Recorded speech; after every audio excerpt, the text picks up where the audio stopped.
পুরো বয়ানটি শুনলে আপনার কলিজা ঠান্ডা হয়ে যাবে।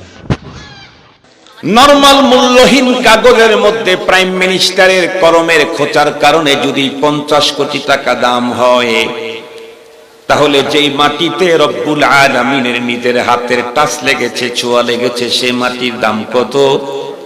আল্লাহ পাক নিজেই কোরআনে হাকিমের ভিতরে স্পষ্ট বলে দিয়েছেন, ওয়ালাকাদ কাররামনা বানি আদম ওয়া হামালনাহুম ফিল বাররি ওয়াল বাহরি ওয়া রাযাকনাহুম মিনাত তাইয়্যিবাত। এই সৃষ্টিতে যত রকমের সৃষ্টি আছে, কতগুলি সৃষ্টি, কোরআনে হাকিমে আল্লাহ তাও বলেন, কিয়ামত পর্যন্ত সকল মানুষ সম্মিলিত প্রচেষ্টায় যদি আমার নেয়ামত, আমার প্রোডাকশন গুলা তোমরা যদি গুনতে থাকো, আল্লাহ বলেন জীবনে কোনোদিন গুনে শেষ করতে পারবে না।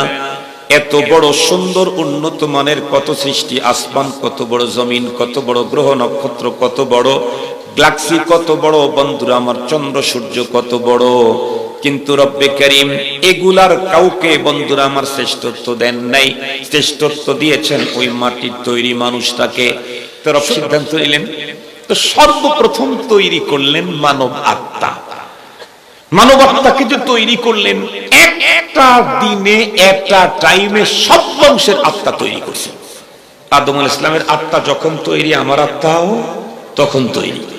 কিয়ামতের একদম শেষ মুহূর্তে যেই লোকটা জন্মগ্রহণ করবে কিয়ামতের আগে, সেই মানুষটার আত্মাও একই টাইমে তৈরি। এই আত্মাকে তৈরি করে রব্বে কারীম আত্মাকে সংরক্ষণে রাখার জন্য একটা স্পেশাল জগৎ তৈরি করলেন। সুবহানাল্লাহি ওয়া বিহামদিহি। সে জগতের নাম আলমে আরওয়াহ, রূহের জগৎ। সেই রূহের জগতে আত্মাদেরকে নিয়ে আল্লাহ পাক দুইটা মিটিংও করেছেন। আল্লাহু আকবার বলবেন কি? আত্মাদেরকে নিয়ে আল্লাহ রূহের জগতে কনফারেন্স করেছেন দুইটা, একটা জেনারেল, একটা স্পেশাল। জেনারেল কনফারেন্সের বিষয়বস্তু ছিল রুবুবিয়্যতে বারি তাআলা, আল্লাহ যে রব এর স্বীকৃতি রূহের জগতেই মানুষের আত্মা থেকে নিয়ে নেওয়া। আল্লাহ পাক সমস্ত আত্মাকে এক জায়গায় করলেন, এমন কি কারুন, সাদ্দাত, হামান, ফেরাউন, নমরুদ, আবু জেহেল, উতবা, সাইবা, সবগুলোর আত্মা সেখানে। আল্লাহ পাকের পর একটা লম্বা বয়ান দিলেন আত্মাদেরকে সামনে নিয়ে। আল্লাহ পাকের রিফাতের, জালালাতের, কিবরিয়াই, আজমতের, বড়ত্বের, পাওয়ারের, ক্ষমতা, দক্ষতা লম্বা বয়ান দিয়ে এখন জিজ্ঞেস করলেন, আলাস্তু বিরাব্বিকুম, ম্যান্ডেট নিতে চাইলেন। এখন তোমরা বলো, আমি কি তোমাদের রব নই? সমস্ত আত্মা আমরা একসঙ্গে বলেছিলাম, বালা, হ্যাঁ আপনি আমাদের রব, আপনি আমাদের সব।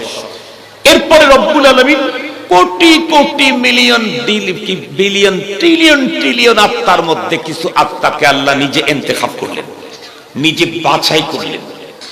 বাছাই করে আর একটা ভিআইপি গ্যালারিতে ঢুকালেন। এখানে কাদের আত্মা?